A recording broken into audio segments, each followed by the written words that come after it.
šibenska grandeca.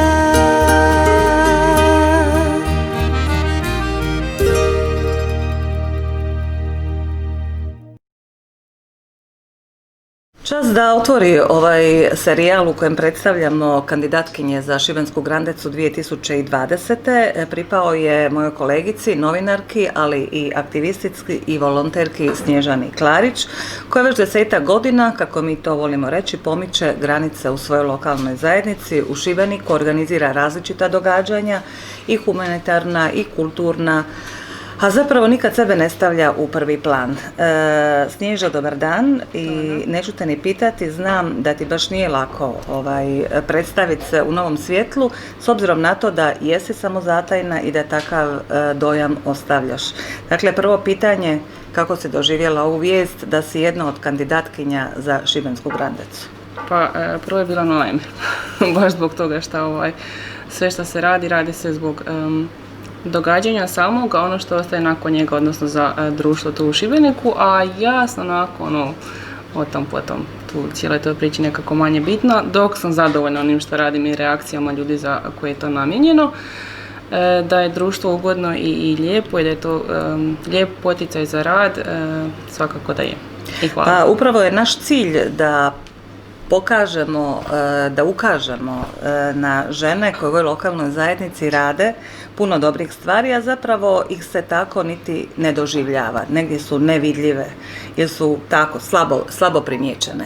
Rekla sam, 10 godina radiš na poboljšanju, možda malo grubo zvuči, uvjeta života. Dakle, jedne klime, stvaralačke klime u Šibeniku. Počela si u udruzi Šum. To je udruga koja je radila isto puno dobrih stvari, od zaštite životinja do isto tako kulturnih i glazbenih događanja, a sada si tajnica udruge Fotopoetika, koja, što posebno naglašavam, je osnovana u Šibeniku. Šibenska je udruga, a zapravo organizira neka događanja u drugim centrima poput Splita i Umaga. Kratko ovako, kad bi sad moraš za ovaj intervju izdvojiti ono najvažnije što si napravila, što bi to bilo i što misliš u čemu si ostavila najveći trag u Šibeniku? Ne znam, ono što ja prvo pamtim je svakako Šibenska udruga mladih i Zvonka i Maja i Dado, koji nisu bili samo pokretač nekakvih događanja prije 10 godina, nego i pokretač mene same. S njima sam radila tu Poljana Džem događanje koje je htjelo ukazati na potrebe mladih tu u Šibeniku. Mislim da su tome već tada i uspjeli, a 10 godina nakon da se tekako vide rezultati njihovog djelovanja ovih 10 godina. Sad jesam li ja ostavila nešto, ja stvarno nisam o tome razmišljala, ali nekakva događanja i eventi koje smo radili jesu ostavili traga tu u Šibeniku, a nekako ako bi krenuli od onoga što se nedavno događalo, to je naša knjižnica na Otvorenom, gdje smo Šibeniku... To je najvidljivija i trajno je. Ona je zamišljena kao nešto što će trajati kroz godine, što duže to bolje. Vidljiva je, osjeti se, vidi se da ljudi pozitivno na nju reagiraju, da je ona urodila plodom. Šibenčani su se pokazali i kao humani i zahvaljujući našem projektu Kuke dobrote od prije par godina.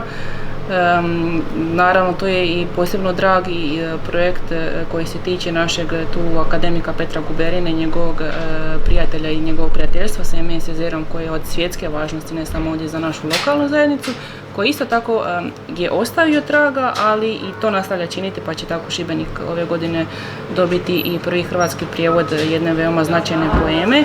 To je, ponovno kažem, značajno ne samo za Šibenik, nego i za cijelu Hrvatsku i književnost, a ne samo književnost, nego i ono humano u nama. Tako da, to je ono što ja pamtim i ono što želim da Šibenčani vjerojatno još pamte i Sajmić i LP Day i tako dalje, dakle, ali moram primijetiti da su to sve neka događanja koja nisu onako masovno popularna, dakle, nisi išla na to da organiziraš nešto što će sigurno imati dobar prijem, nekakav koncert, neke poznate osobe, ili nego nešto što je zapravo onako više... tiče se jedno rečeno kao manjina. Da. Long Play Day je namijenjen, on se zapravo oslavlja na svjetski dan prodavaonice ploča, mi ga u Šibeniku nemamo, ali nam to nije bila prepreka da ga radimo.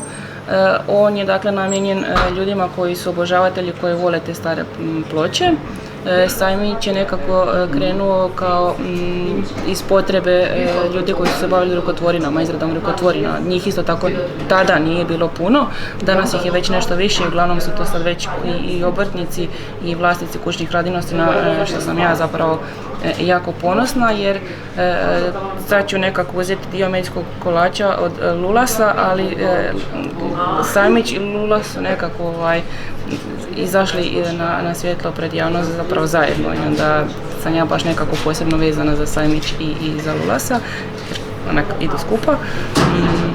Ali sad ta događanja zapravo nisu isključivo namijenjena ni mladima, nego više generacija, je tako? Od LPD-a do Sajmića. Tu su se predstavljale i neke žene koje možda imaju već 60-70 godina i mladi kreativni ljudi. Nijedno od tih događanja nema dobnu granicu, jer na kraju krajeva svi mi volimo reći da su godine samo broj i da si mlad ili star onoliko koliko se to osjećaš. Tako da neke hobije otkrije i u poznim godinama, ajmo to tako reći. Neko se u ploče zaljubi nešto kasnije, a neko ljubav prema pločama njeguje od malena do, uvijek rečeno kažem, poznih godina. U svakom slučaju puno je toga, ne možemo sad sve nabrajati, ali ja vjerujem da je dosta ostavilo, veliki trag je to ostavilo, ali neke stvari traju. Dakle, godinama traju, postale su, kako kažemo, tradicija. I moram te pitati da živiš u Šibeniku, radiš u Šibeniku, majka si, zašto se uopće baviš svim tim aktivnostima? Ja poznam puno žena tvojih godina koje zapravo rade, dođu kući, idu, ne znam, sa prijateljicama, posjećuju kafiće, razna zabavna događanja i tako nekako drugčije taj svoj život su organizirale. Ti si ta generacija koja baš nije svojstveno da se toliko bavi tim društvenim radom i da je toliko posvećeno lokalnoj zajednici. Pa prije 10 godina otprilike kad sam ja krenula s nekakvim prvim aktivnostima, bilo je ili neću raditi ništa i dosađivat ću se, ili ću raditi nešto i imat ću ono što želim, imat ću kvalitetno ispunjeno slobodno vrijeme. I onda je to krenulo nekako iz tog nekog, uvjetno rečeno, straha da će biti dosadno. Ja sam na taj način zabavljala samu sebe i sama sebi sam ispunjavala svoje slobodno vrijeme, kreirajući sadržaje i za sebe i za druge. A onda nekoliko godina kasnije je zapravo došao moj sin i tad više nije bilo mjesta dosadi, ali je ostalo ono da sam sad odgovorna za nekoga i da tom nekom želim biti pozitivan primjer. I onda se ali sin nije bio razlog da napustiš sve to, već si sina uključila u sve to i Dino je sad, kako je rekao jedan naš kolega, možda prisutan puno više na nekim kulturnim događanjima od odraslih Šibenčana. I za kraj moramo napomenuti to da si, kako ja kažem, osviještena majka, dakle da to svoje dijete njeguješ, paziš i pokušaš zapravo mu pružiti puno toga izvan onog dječjeg, što mi kažemo, dječjeg vrtića i ne znam, igre u parku.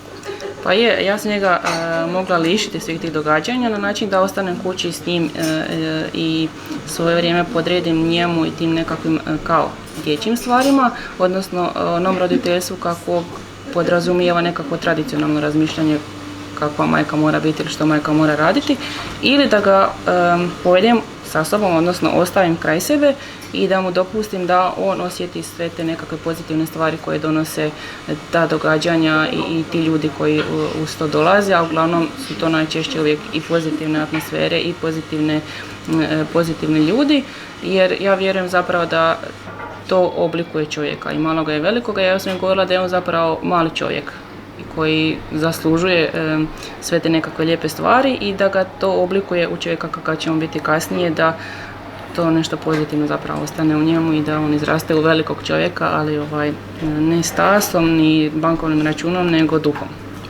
Hvala ti, Snježana, na ovom razgovoru. Mislim da je ovo bila jedna dobra poruka za sve mlade majke i da si se predstavila kao zaista kompletna žena, kao kompletan čovjek. Ja ti želim da i dalje radiš puno dobrih stvari u našem Šibeniku i da Dino zaista odraste u takvu osobu kako ti želiš, a uvijek ćeš biti, kako kažeš, ne Snježana Klarić na prvom mjestu, nego Dinova majka.